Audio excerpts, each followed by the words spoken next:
Assalamualaikum warahmatullahi wabarakatuh. Terima kasih bagi Anda yang menyimak video ini dan yang telah berbaik hati untuk memberikan subscribe. Kami doakan, semoga Anda mendapatkan keberkahan, dan senantiasa ada dalam rahmat-Nya Allah. Imam Al-Ghazali dalam kitabnya Ihya Ulumuddin, mengisahkan tentang seorang ahli maksiat yang meninggal, dan jenazahnya disolatkan oleh seorang waliullah. Di suatu siang hari yang panas, seorang laki-laki ahli maksiat yang tenggelam dalam dosa, meninggal dunia. Tidak ada anggota masyarakat yang simpati pada jenazah laki-laki setengah baya tersebut, yang tinggal di sudut kota Basro ini, termasuk juga kepada keluarganya. Istri almarhum sendiri tidak menemukan ada anggota masyarakat yang datang bertaziah, apalagi yang berkenan membantunya untuk memikul jenazah suaminya yang pemabuk itu, karena memang tetangganya juga tidak mau mengenalnya, disebabkan saking ahli maksiatnya orang itu. Istri almarhum terpaksa membayar 2 orang untuk memikul keranda yang berisi jenazah suaminya ke sebuah musola. Ia juga tidak menemukan jamaah musola yang berkenan mensolatkan jenazah suaminya.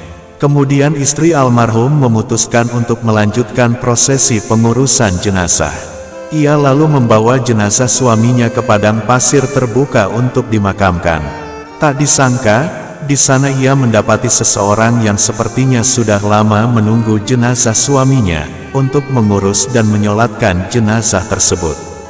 Orang itu adalah seorang alim yang zuhud, yang tinggal menyepi di sebuah bukit di tepi kota, yang terkenal kewaliannya di kalangan penduduk. Tak berapa lama tersiarlah kabar di tengah masyarakat Basro, bahwa orang alim yang dikenal waliullah, rela dan berkenan menuruni bukit, hanya untuk mengurus dan menyolatkan jenazah fulan, yang dikenal sebagai seorang ahli maksiat. Masyarakat Basro pun sambil terheran-heran, lalu berduyun-duyun merapat ke lokasi pemakaman. Mereka berbaris di belakang ulama karismatik yang dikenal sebagai waliullah itu, untuk ikut menyolatkan jenazah tersebut. Masyarakat yang terheran-heran, lalu bertanya kepada ulama yang alim tersebut, mengapa ia mau menyolatkan jenazah orang yang ahli maksiat itu.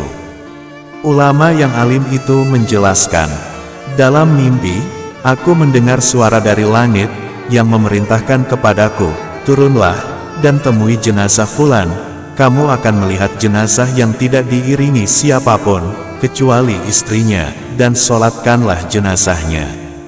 Karena sesungguhnya ia telah diampuni oleh Allah. Mendengar jawaban ulama karismatik yang rela turun bukit itu, masyarakat Basro makin takjub dan heran, begitu juga ulama yang alim ini pun, belum mengerti persis alasan pengampunan Allah terhadap jenazah laki-laki pemabuk ahli maksiat tersebut. Ulama itu lalu memanggil istri almarhum untuk menggali keterangan perihal apa yang diamalkan oleh almarhum semasa hidupnya. Kemudian istri almarhum menceritakan bahwa almarhum suaminya, sebagaimana dikenal masyarakat Basro, yaitu selalu mengerjakan perbuatan maksiat di tempat hiburan, berjudi dan mabuk minum minuman keras. Begitu keterangan singkat istri almarhum kepada ulama itu. Coba kamu perhatikan, kebaikan kecil apa yang pernah dilakukan almarhum suamimu, tanya ulama tersebut. Sementara masyarakat memperhatikan dengan hikmat, jawaban istri almarhum. Baik, ada 3 hal yang aku ingat, jawab istri almarhum. Pertama, setiap kali sadar dari mabuknya di waktu subuh, almarhum suamiku segera mengganti pakaian dan berwudu, lalu bergegas menuju masjid, untuk sholat subuh berjamaah. Selesai sholat subuh berjamaah, almarhum kembali ke tempat hiburan, dan tenggelam dalam dosa. Kedua, rumah almarhum tidak pernah sepi dari 1 atau 2 anak yatim, yang selalu disantuninya. Bahkan tidak jarang, kebaikan almarhum terhadap anak-anak yatim tersebut, melebihi kebaikannya terhadap anaknya sendiri. Ketiga, seringkali pada setiap malam, ketika almarhum suamiku sadar dari mabuknya, ia selalu bermunajat kepada Allah sambil menangis. Dan aku mendengar rintihan-rintihan doanya. Dalam munajatnya ia berkata, "Ya Tuhan, Engkaulah sang pemilik sudut-sudut neraka jahanam. Apakah Engkau akan memenuhi sudut-sudut jahanam itu, dengan ragaku yang hina ini? Ampunilah dosa-dosaku ini. Sesungguhnya tidak ada yang dapat mengampuni dosaku, kecuali Engkau." Itulah yang dikerjakan almarhum suamiku pada setiap malam, saat ia sadar dari mabuknya, kata si istri itu menjelaskan. Subhanallah, sungguh ampunan dan kasih sayang Allah sangat luas, Dia akan selalu memberikan rahmat dan ampunannya kepada orang-orang yang dikehendakinya. Beruntunglah suamimu yang mendapat rahmat dan ampunannya.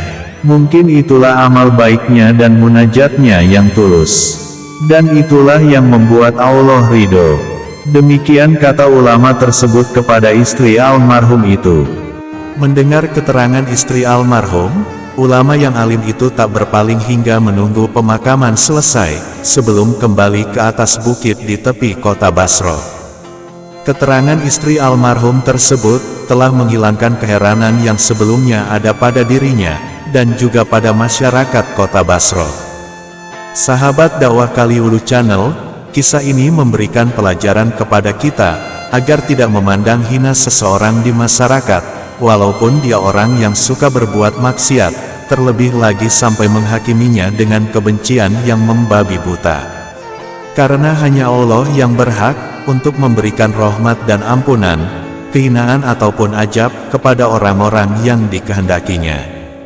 Dan kisah ini juga memberikan pelajaran, hendaknya kita tidak meremehkan kebaikan sekecil apapun. Imam Hasan Al-Basri mengatakan, lakukanlah kebaikan walau sekecil apapun, karena kita tidak pernah tahu, amal kebaikan mana yang akan membawa kita pada rahmat dan ampunan Allah, dan membawa kita ke surga. Terima kasih dan semoga bermanfaat.